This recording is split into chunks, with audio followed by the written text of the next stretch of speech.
I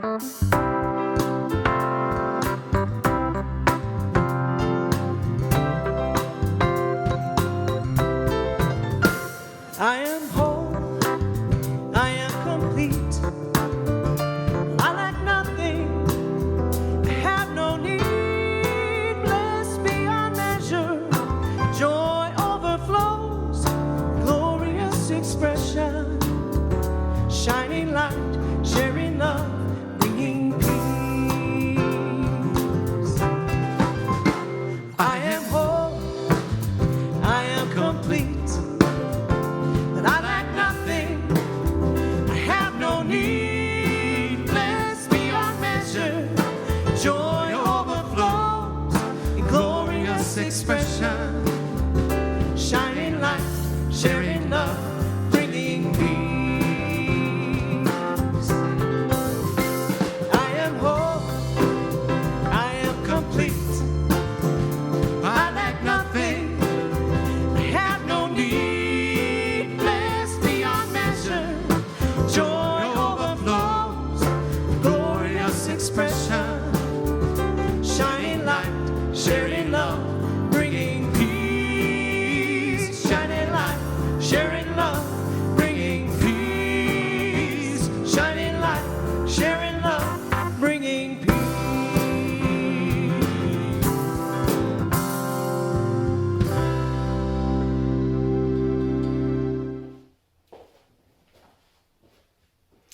Well, good morning and welcome to CSL Parker. A warm welcome to our member community and our global family, far and wide. My name is Dr. Nadine Rogers and I am the Interim Senior Minister here at Parker. And I just want to say that it's such a joy and an honor to walk side by side with you on this path of conscious evolution. September, this month, we are following the Centers for Spiritual Living theme, Facing the Fear. And so I would like to begin by lighting our unity candle. Knowing that this light symbolizes the transformative power of spirit which lives in each one of us equally and unites us in the remembering of this truth. Here at Parker, we teach practical spirituality for everyday life based on the Science of Mind and Spirit written by Dr. Ernest Holmes. Dr. Holmes summarizes his works by saying this: it is a correlation of the laws of science, opinions of philosophy, and revelations of world religions applied to human needs and the aspirations of man. Now, being all-inclusive, we honor all mindful paths to the One, and we are learning together to celebrate and honor diversity, as well as rejoice and become stronger in what unites us. Isn't it just grand that we are all teachers and students as we come to understand that we do live in a spiritual universe, and therefore we are spiritual beings having a human experience? That everything we think we may lack or need is only and ever found within us, and that ultimately we are here to walk each other home. We know you are blessed right where you are. So sit back and relax and enjoy this upcoming time of music and meditation.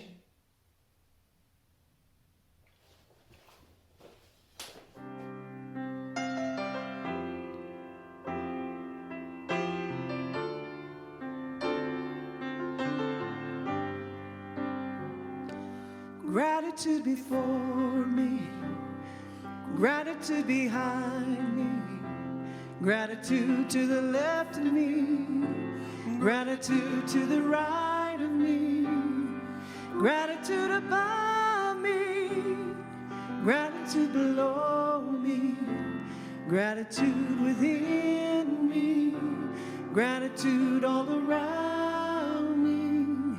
I'm so grateful, I'm so grateful, I'm so grateful, I'm so grateful, and I'm so grateful, I'm so grateful, I'm so grateful, I'm so grateful. Do it with us. Gratitude before me, gratitude behind me, gratitude to the left of me, gratitude to the right of me, gratitude above me, gratitude below me, gratitude within me, gratitude all around me. I'm so grateful. I'm so grateful. I'm so grateful.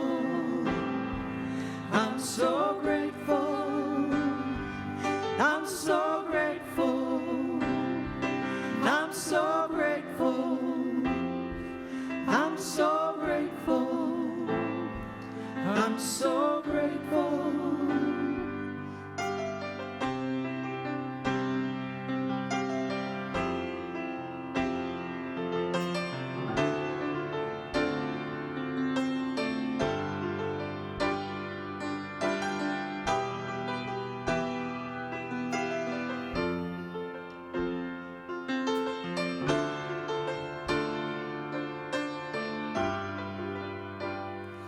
I'm so grateful. I'm so grateful. I'm so grateful. I'm so grateful. And I'm so grateful. I'm so grateful. I'm so grateful. I'm so grateful.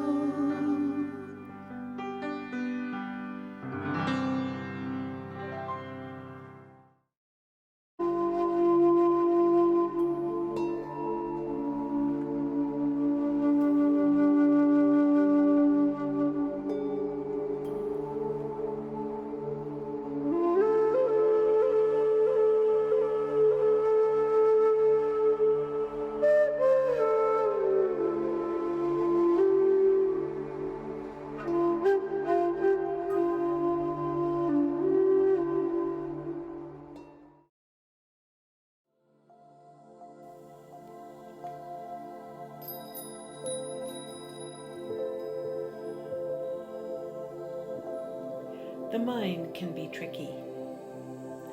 Pleasant and unpleasant experiences rarely show up at the same time and place.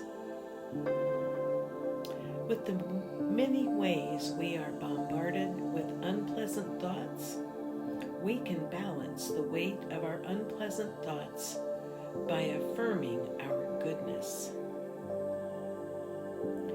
In this meditation, allow yourself to be nurtured by these words.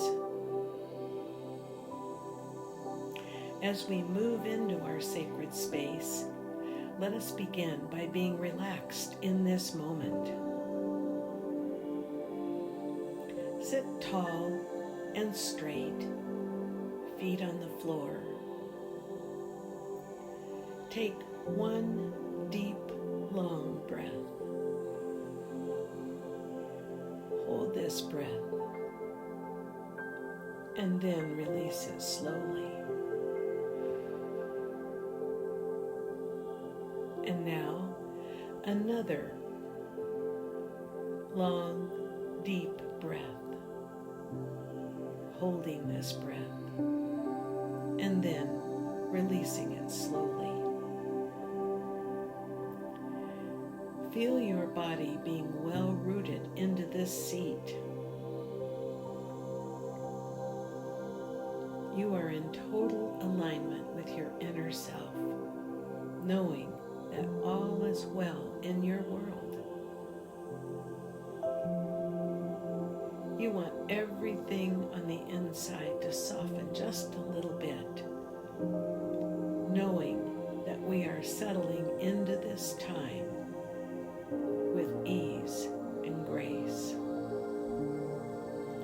And as you settle in, hear and feel the melody of these words.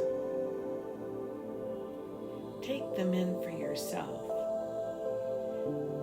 and then share them freely with others.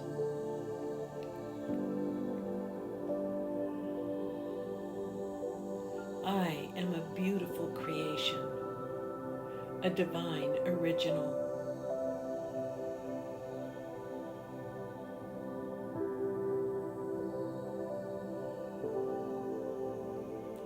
I celebrate the many ways life has been a great teacher.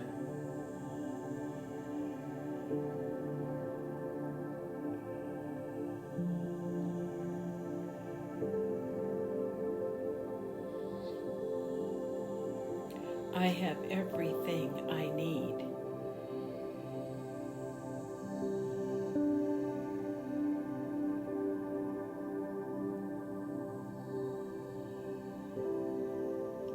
I can handle whatever life offers with ease.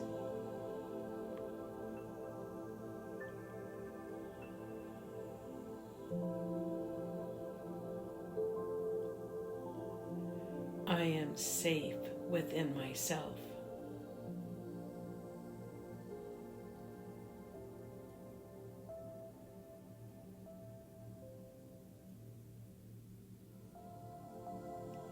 I flow easily with change.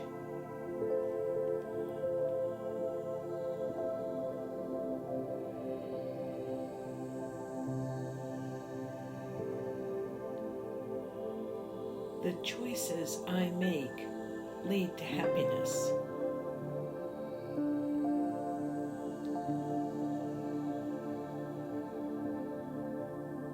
There is nothing wrong in my life.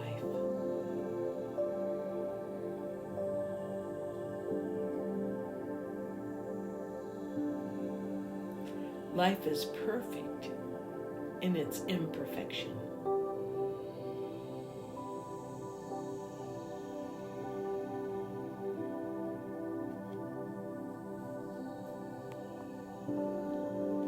I see goodness in all beings.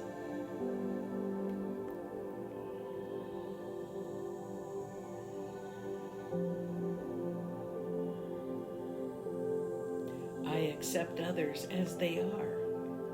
I don't need to change them.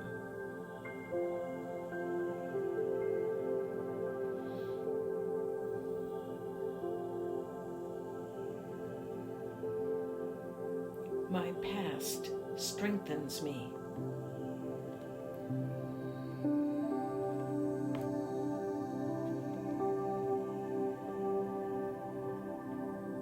I receive all of my blessings with gratitude.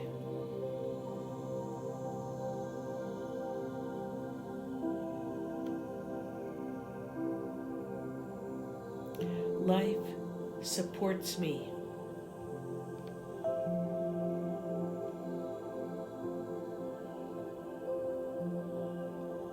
I cherish the richness of my solitude.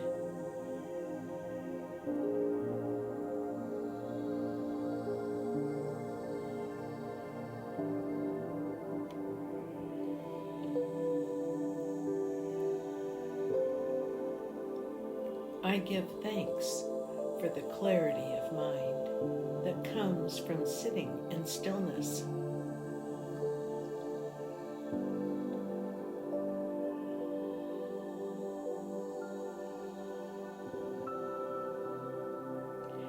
I acknowledge my goodness. This acknowledgement is enough.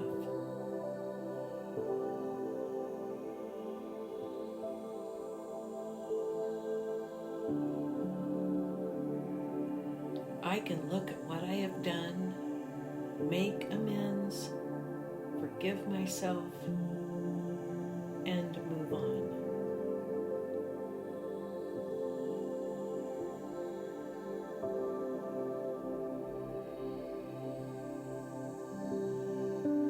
My thoughts make me feel good about myself and others.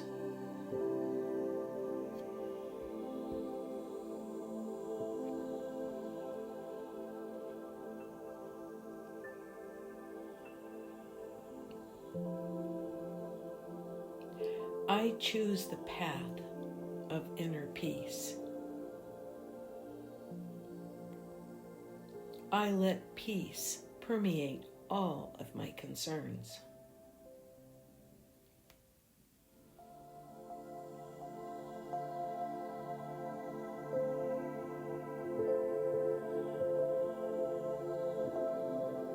I see the value of not always knowing the answer.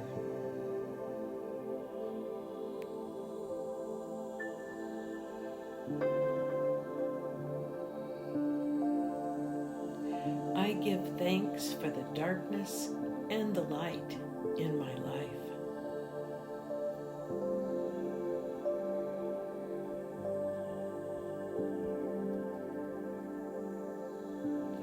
All of my experiences are my teachers.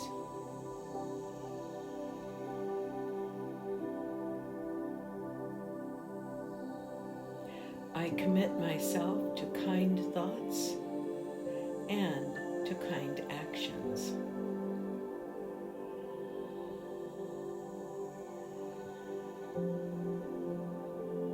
I awaken to the miracle of life.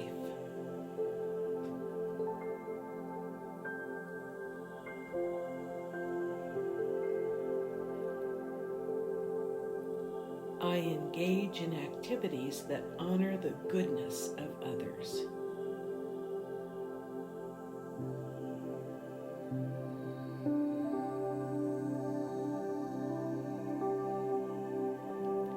I trust that right actions are occurring in my life.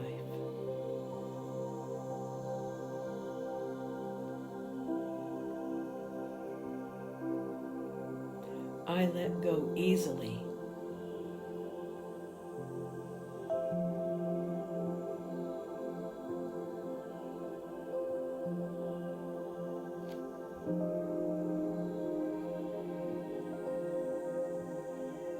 This moment is fully satisfying.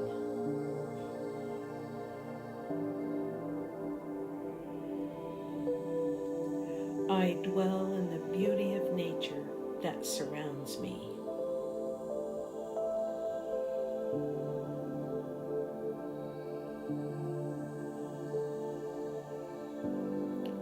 I am safe and free to love all conscious beings.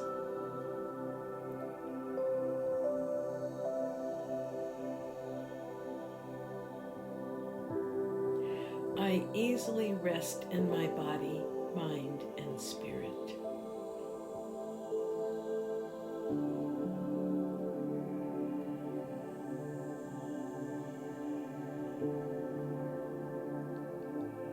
I put into practice what will serve me, my life, and the lives of others.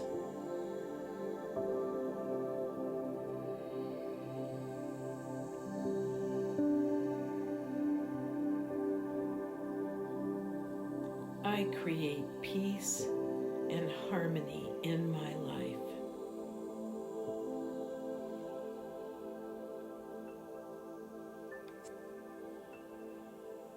Namaste.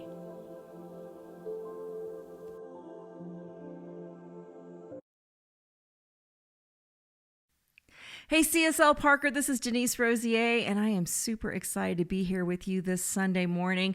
I have really missed you guys, so it's a blessing to be able to share this song with you and send you into your Sunday and the rest of your week with a reminder that you are made of all the blessings that flow from above and below. You are all that's good.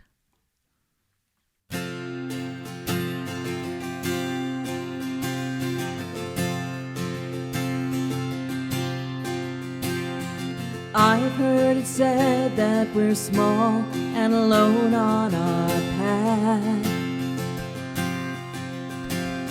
but my mind is set on a life greater than that, and my heart is open wide. My heart will be open wide. All that's good that flows from above and below. I am that. I am that. All the joy and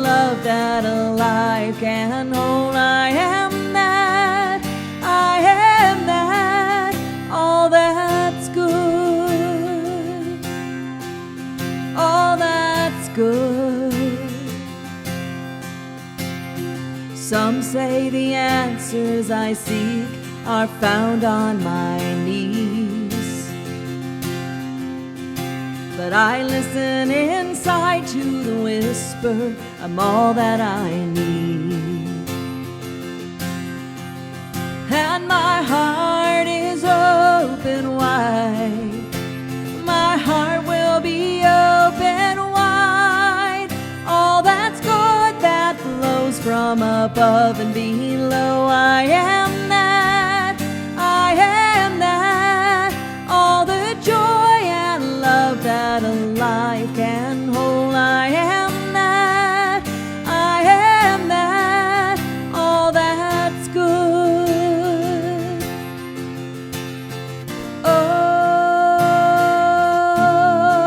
All is for me.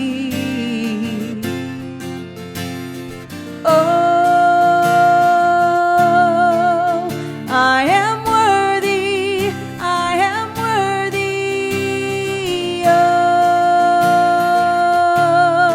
All is for me.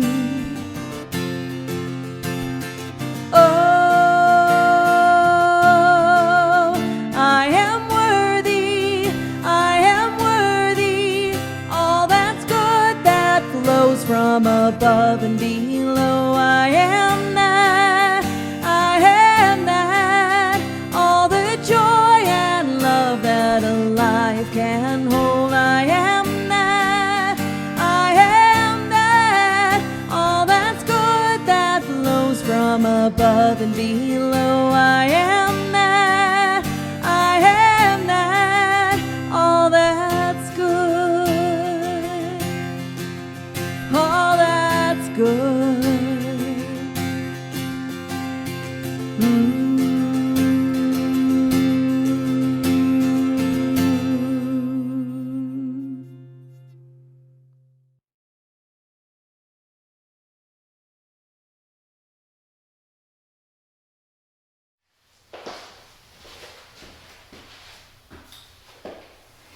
Well, good morning once again. I'm happy you're joining me today because we get to continue the exploration of September's theme called Facing the Fear.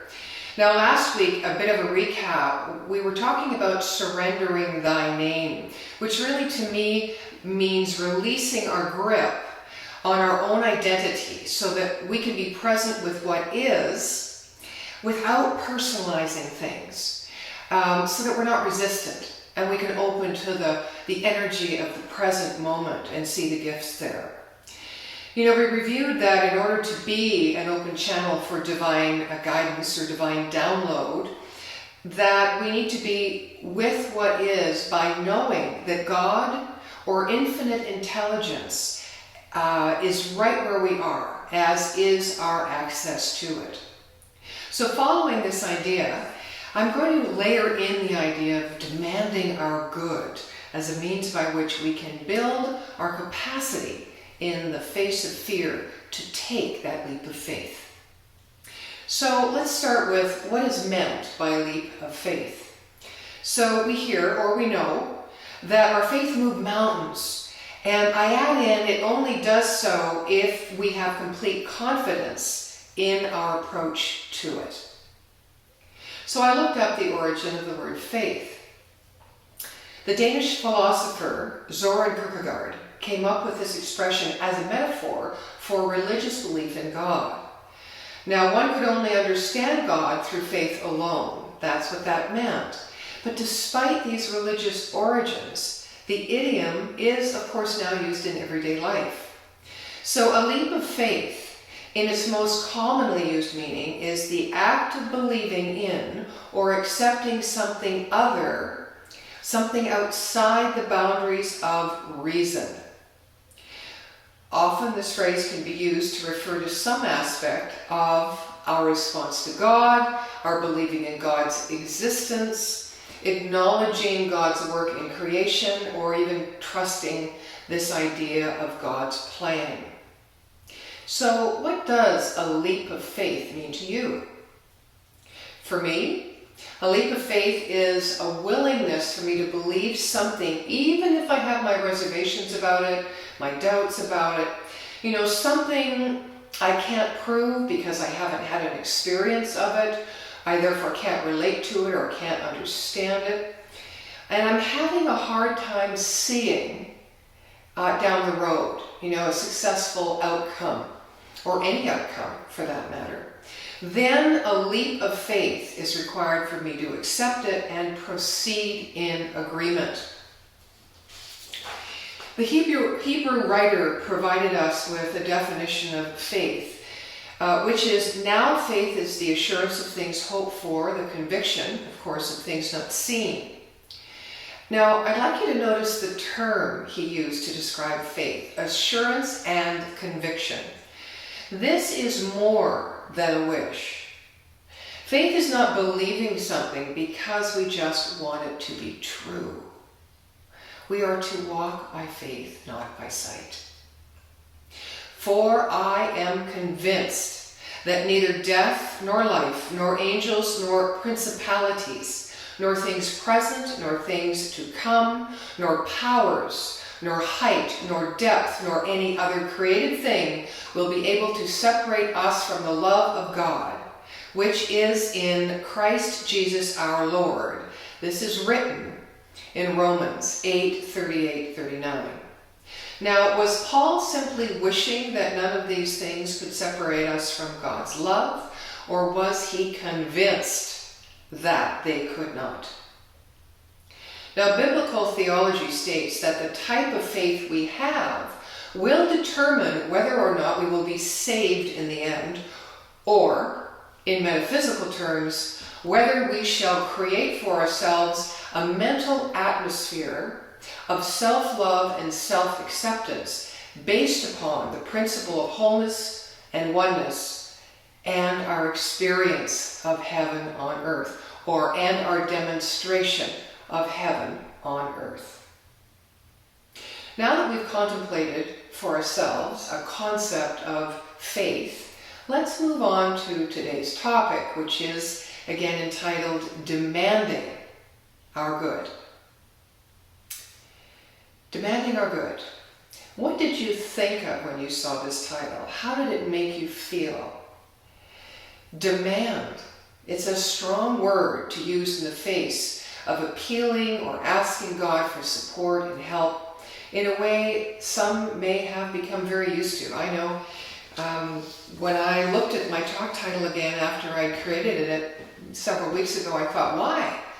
Why did I create this title, Demand? Because I could feel the energy that created inside of me.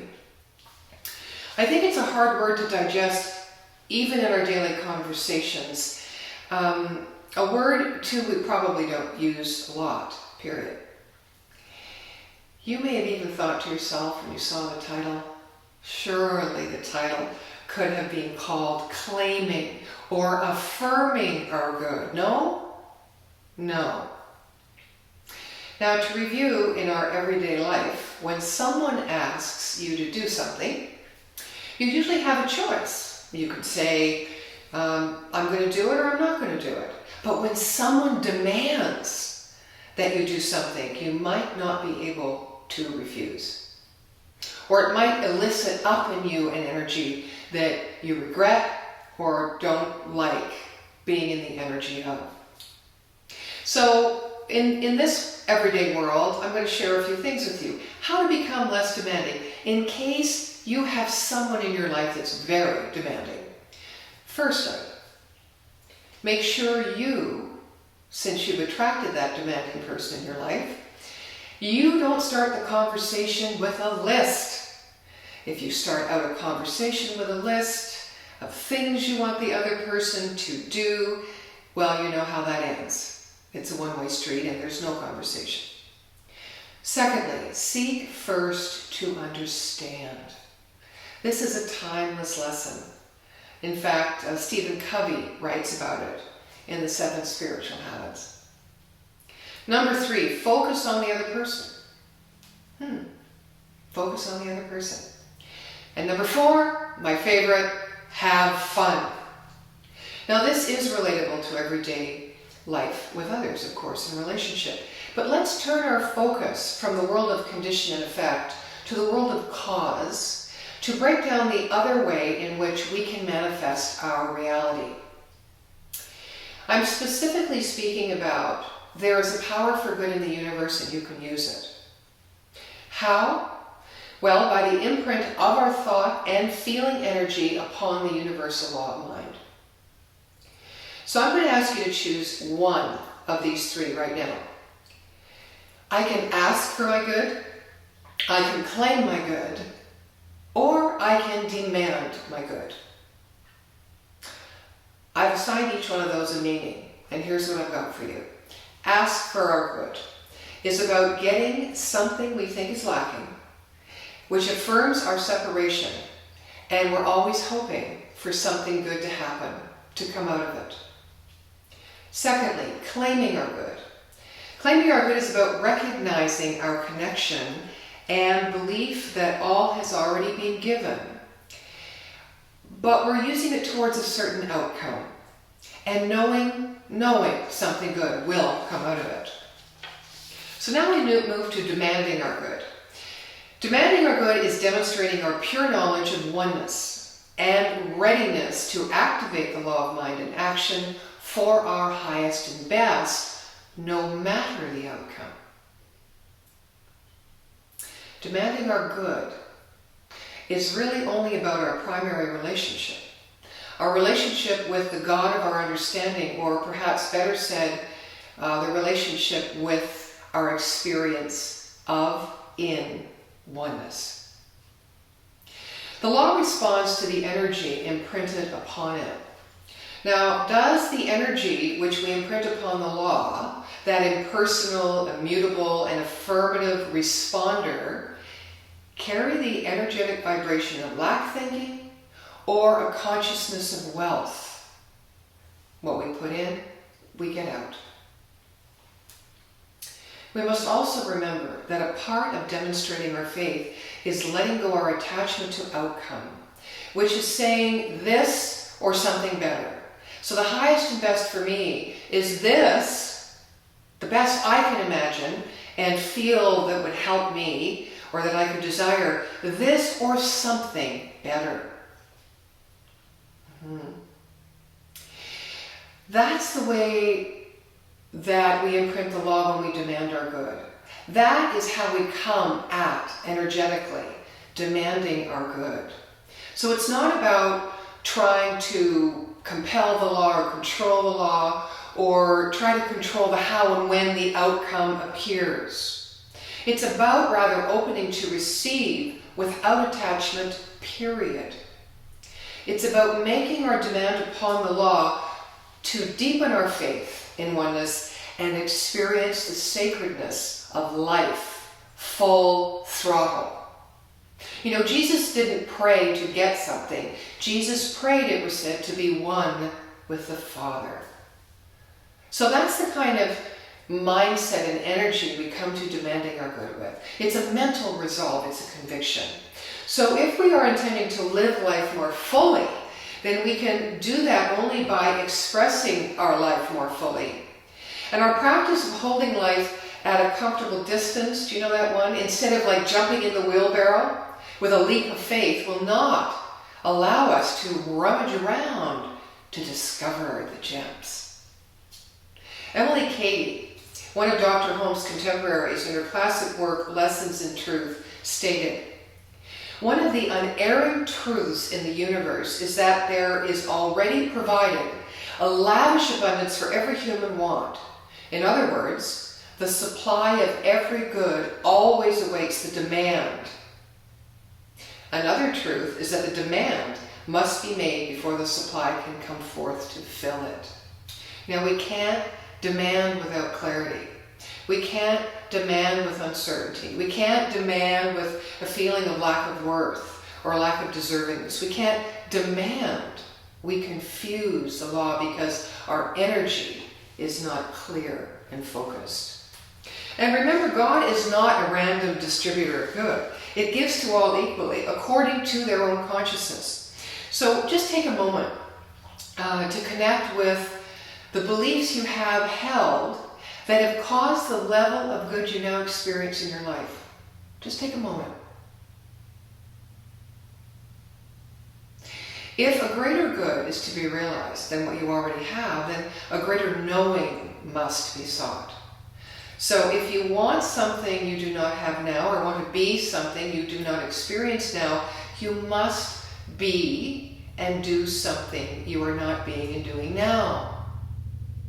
So what level of good, of peace and freedom from fear, do you feel comfortable demanding for yourself?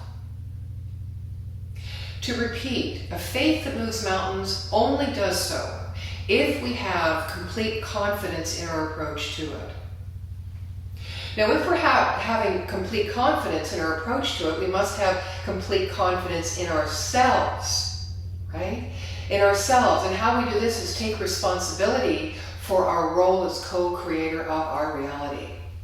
So a co-creator, what is that? Well, it's a joint creator. It's a creation, really, of a mental state wherein you feel that you have attained a type of communication with God as love, God as law, the God of your understanding, and are therefore able to work with God to bring into your life that which is most desirable. So we play a role. God could not know itself but through us, and we could not know ourselves but through allowing and proving that God works through us. So we begin by attaining a type of relationship with God that we are unceasingly proving that God and mind, or God as law, God as mind and action, is always working in, as, and through us. That's the first principle of science of mind. And in order to have this kind of faith, we must be convinced of this fact through taking up our role as co-creator in all of our affairs. So that means we need to become more responsible, more accountable, more intentional, more mindful, and more congruent and prayerful as we speak our word. We have to prove the principle to understand it as a real thing. It's an invisible substance, a power, a source for good within us that can be accessed and, when applied, procures a visible, palpable experience. Now, we fall, however, when we attribute the movement of this universal creative process of invisible energy moving to visible form to ourselves alone.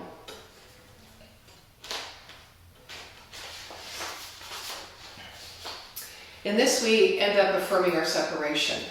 We increase our attachment to our specialness, our individuality, rather than surrendering not the experience of our personality or ego or diversity, but surrendering the power we give to it. And all creation is caused by what has gone before and is an effect and a result of it. It's a reflection of it. So we must remember it has no power of its own except that which we choose to give it. Ours is to direct thought and follow up congruently in word and action. And I know that at times it can feel like I am asking you, you're asking yourself, God is asking you just to accept that you don't know what you don't know. I get it. And I also get it feels so good to just retreat into our bubble of comfort safely, cozy within our own familiar thoughts and behaviors and choices. And you know, choosing this is equally as important in tending our garden, as is our practice of expanding our conscious awareness and surrendering our old ways of thinking and being in the world. You know, there are times when in fear I've turned within to listen, to be still, and to trust. Sometimes I have deflected, well, many times I've deflected with humor or by burying my head. And at times I'll take a stance, not often, mind you, because I'm more of that kind of, I'm not a fighter, I'm more of an observer, and I kind of sit out here, and then when everything feels like it's lined up, I make my move. I don't know. But I've also known myself to freeze until the perceived feeling of imminent danger has subsided. I'm sure you can see yourselves in these things. So I offer this question to you. What if you were to feel whatever you feel as fear begins its mental dance, and at that very moment demand your good? It's kind of like The same conviction that the good guy in the old black and whites held up the cross to ward off the powers of Dracula, you know, that evil blood-sucking power that drained the very life out of you, out of its victims. Sounds kind of like what we do to ourselves when we allow fear to take over. So how does feeling abject fear and demanding our good work together? Having enough presence of mind when you're in a state of fear to actually demand your good. You know, a lot of spiritual students say, don't I have to be in that mental state of poise or that perfect centered place of peace to be effective in my prayer work, or for my prayer work to be effective? Well, I'm glad you asked. No. And yes, of course. Don't you hate those answers? No, because God is everywhere present all the time in its infinite potential, and the law of mind in action is always moving the substance, the spiritual substance, into form no matter what you're thinking. But yes, because understanding the difference between willpower and the right use of our will is imperative in shaping our mental resolve and the conviction we must have in speaking our word. So I want to talk to you about that for a moment. The use of willpower really contradicts the main foundation upon which all true mental science is built, which is that we use a creative power which does not need to be urged or forced into action. It's its nature to act. And because we are as we are, it is its nature to creatively act upon the images of thought that we impress into it. Now, we do not create this energy, we distribute it. And in the natural sciences, we know that we can transform energy from one type to another. So the will may decide what forms the energy is to take, but it cannot nor does it need to create the energy. The law follows the word just as the word follows the desire. And the desire always arises within us from the necessity of the universe needing to become self-expressed.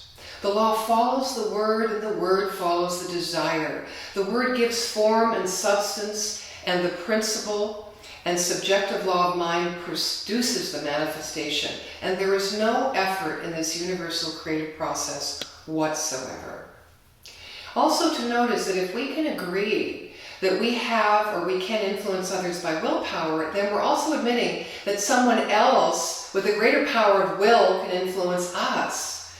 And the temporary effects of willpower continue, however, only so long as the will forces them to. They have no real life force within themselves and must disintegrate as soon as the unnatural force is withdrawn. So the will, the right use of will, the will is given us to protect ourselves so that nothing should enter or allow to pass the gates of our mind, of our conscious mind, unless we have first agreed to admit it. Okay. So the right use of will, as an example, would be to determine to think peace where there might appear to be any reason at all to expect that peace would not be forthcoming in that circumstance. So we must focus our attention, and the law will create the form. One of the most important things for us to remember is, too, that when we that we're always causing something to be created for us, and that whatever we have set in motion must produce some kind of effect. So the next time we are facing fear, or we are gripped by fear, practice through the right use of your will, demanding your good. And I'm going to remind you of the meaning that I assign to that, demanding your good. Demonstrating your pure knowing of oneness and readiness to activate the law of mind in action for your highest and best, no matter the outcome. Develop the idea that we inherit the good that God has prepared for us, and we are entitled to receive it. Dispel the idea that poverty has any virtue to it, or that it is ordained by God. Poverty is a disease that can be healed through right awareness of supply. So where are we focusing our mind? The concept of demanding our good, putting our acceptance and faith into directing our thoughts of plenty, sufficiency, overflow into the law of mind to create a corresponding demonstration in our lives is a first step. Or it's not a first step. Actually, it is the effect of the first step. The first step is to believe in the depths of our soul that we were born to be rich, that we were born to inherit our birthright of abundance, to have it all. It is our birthright. In accordance to, or in correspondence with, of course, to how much of it we can accept. Here we can turn our imagination and our focus on what we want to create, so that demanding our good flies on the wings of us being our own spiritual authority. Now, for a moment, I'm going to circle back to that phrase, having it all. I know that can be another trigger for some people, or certainly a place where doubt will emerge or lack of worth. When asked what surprised the Dalai Lama most about humanity, he answered this. He said, man sacrifices his health in order to make money. Then he sacrifices money to recuperate his health. And then he is so anxious about the future that he does not enjoy the present. The result being that he does not live in the present or in the future. He lives as if he is never going to die, and then dies having never really lived.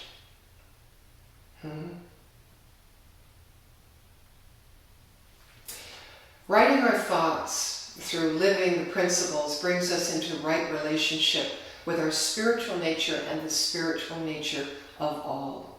Here we become aware that we are truly nothing more than a generative source of spiritual co-creative energy.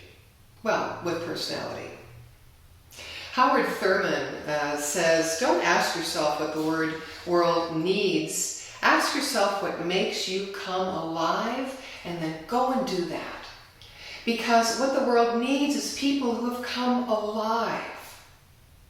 Demanding our good is a pathway to take a leap of faith in the face of fear, so that we may have that intimacy with life we soulfully hunger for. The stories of many great saints are based on this understanding of the deep, deep desire to know that which is causal back of all life. And it's a desire we all are cultivating. In cultivating it, I guarantee you, countless extraordinary capabilities organize themselves within us and manifest for the purpose of our liberation and fulfillment. So what new demands will you place on the universe to provide you with today? I'm going to close with a beautiful poem by David White, author and poet. It's called Everything is Waiting for You. He says, your great mistake is to act the drama as if you were alone. Act as if life were a progressive and cunning crime with no witness to the tiny hidden transgressions. To feel abandoned is to deny the intimacy of your surroundings. Surely even you, at times, have felt the grand array, the swelling presence, and the chorus crowding out your solo voice. You must note the way the soap dish enables you, or the window latch grants you freedom. Alertness is the hidden discipline of familiarity. The stairs are your mentor of things to come. The doors have always been there to frighten you and invite you. And the tiny speaker in the phone is your dream ladder to divinity. Put down the weight of your aloneness and ease into that conversation. The kettle is singing, even as it pours you a drink. The cooking pots have left their arrogant aloofness and seen the good in you at last. All the birds and creatures of the world are unutterably themselves. Everything is waiting for you. And so it is. Join me, please, in a closing spiritual mind treatment. I recognize the heartbeat of spirit, the presence, the energy, the smell, the excitement, the enthusiasm, the passion, the unlimited and unconditional self-givingness of love in my life. And because I recognize it, it is who I become, and it is invested and imprinted in my own thought, in my own choice, my decisions, my words, and the way in which I touch out. I reach a hand and I open to provide a safe space for all of those who are present in my world.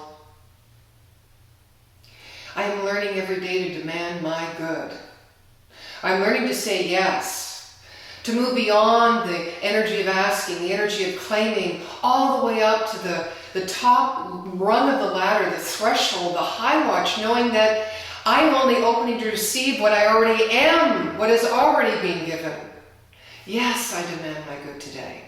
And I demand the good for all creation, knowing and seeing and feeling and praying them open to say yes, to respond and receive and say, yes, fill my cup. I'm so grateful for this knowing, for this truth, for this teaching, for this community, for my willingness to fall, to make mistakes, to get up and start all over again, to be curious, to live in awe, and even to live in fear, because everything is a doorway, everything is a portal. And so I throw open the sash of the window, I breathe in the air of life, and I say thank you. I say thank you.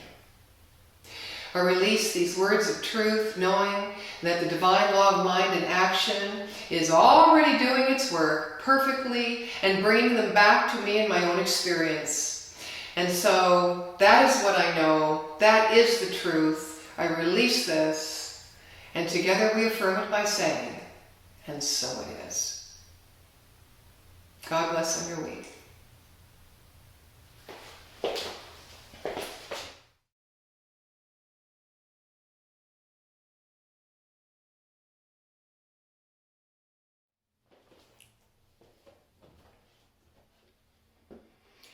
I invite you now into a personal investment called sacred giving.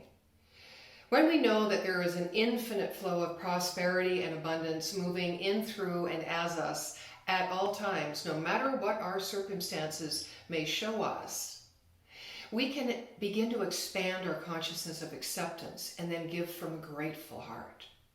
You know, when our souls are fed by faith-filled giving, not obligatory giving, our gifts bless the giver and the receiver many times over. So for your convenience, we have provided you with a number of ways in which you can contribute. First off, you can click the box at the top of your screen. You can also go on our website or donate via Zelle. Or if you're more comfortable, you can write a check and mail it to our office address. We do receive and appreciate your tithes, and we thank you for supporting us to remain a vital and vibrant and thriving center in which you may continue to receive your spiritual nourishment. So I invite you now to affirm your prosperity through the power of your own word by saying these words with me. I attract all good things into being. The power of my faith enhances my experience of health, relationship, finance, fulfillment, passion, purpose, and joy. The creative source in my life is in a constant state of perfection, freely giving itself as my bounty. And so it is. And now won't you enjoy this offertory song? I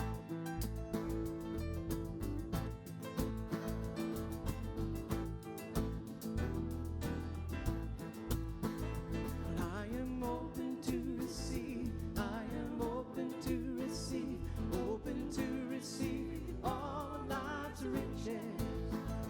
I am open to receive, I am open to receive, open to receive all life's riches. Open to receive, open to receive, open to receive all life's riches. Open to receive, open to receive, open to receive all life's riches. I am open to receive, I am open to receive, open to receive all life's riches. I am open to receive, I am open to receive, open to receive all life's riches. Open to receive, open to receive, open to receive all life's riches. Open to receive, open to receive, open to receive all life's riches. Take it away there, Richard.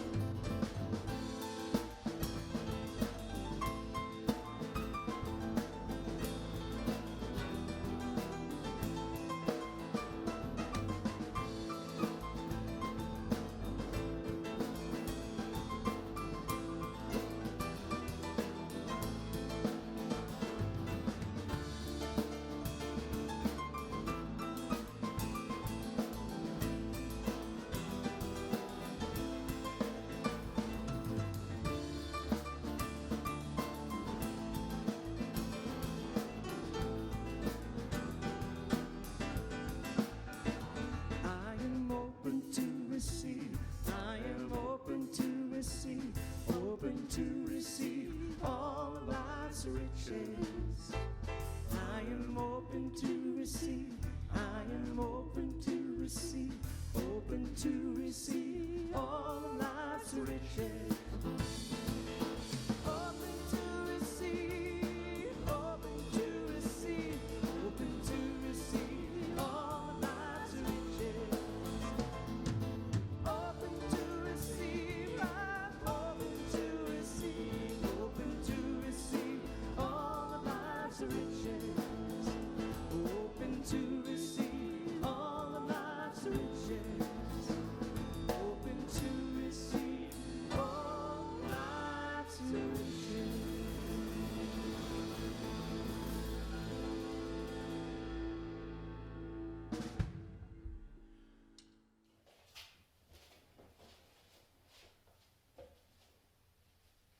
Let's join together in this benediction. We've been blessed by your presence and the presence of everybody who joined together in mind and heart today to remember how to love this gift, this thing called life. All is well here.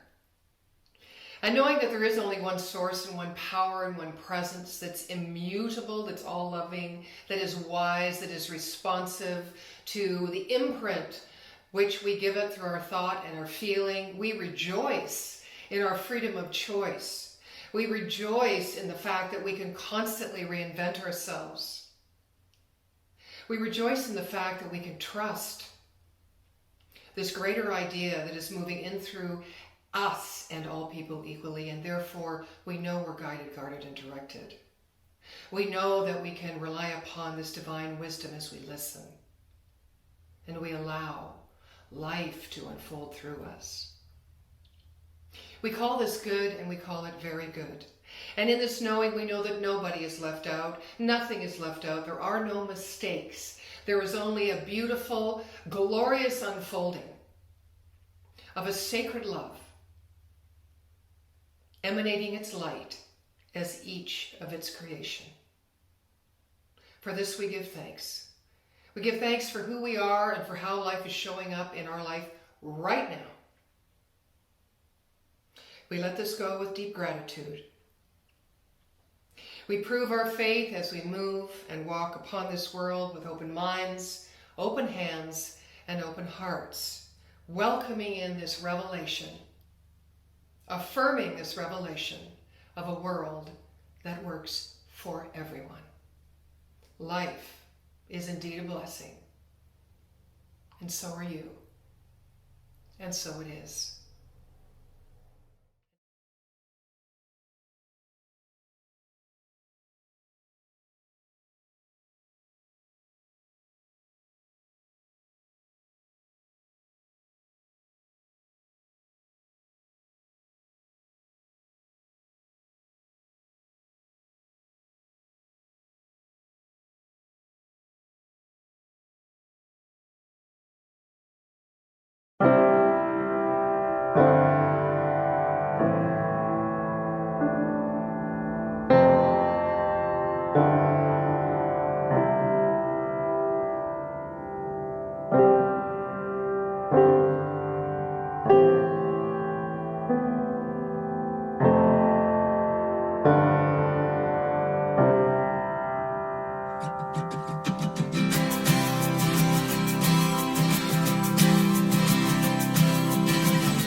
To be humble, to be kind,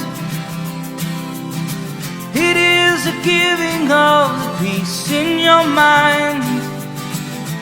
To a stranger, to a friend, to give in such a way that has no end. We are love, we are one, we are how we treat each other when the day is done. We are peace, we are war, we are how we treat each other and nothing more. And to be bold, to be brave, it is the thinking that the heart can still be saved, and the darkness can come quick. The danger's in the anger and in the hanging on to it. We are love, we are one, we are how we treat each other when the day is done. We are peace, we are war, we are how we treat each other, nothing more. And tell me what it is that you see, a world that's full of endless possibility. And heroes don't look like they used to, they look like you do.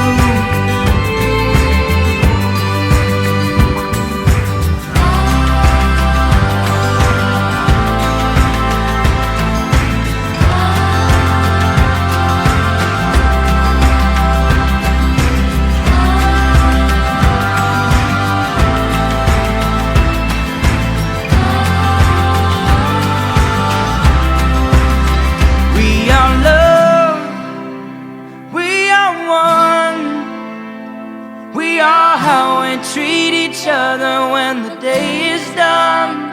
We are peace,